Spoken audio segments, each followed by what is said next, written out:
Hello viewers. نننې زمونږ ورډ دی سیب. د سیب څه مطلب دی؟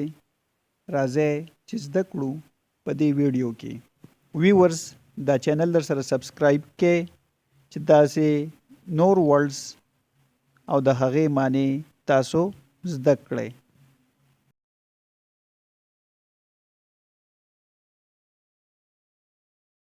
سیب د سیب معنی ده غوندې، ساتلې، ډاډه، بې خطره، د ډاډ وړ یا باوري سیب یا محفوظ سیب.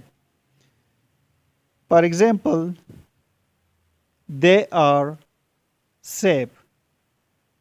They are safe.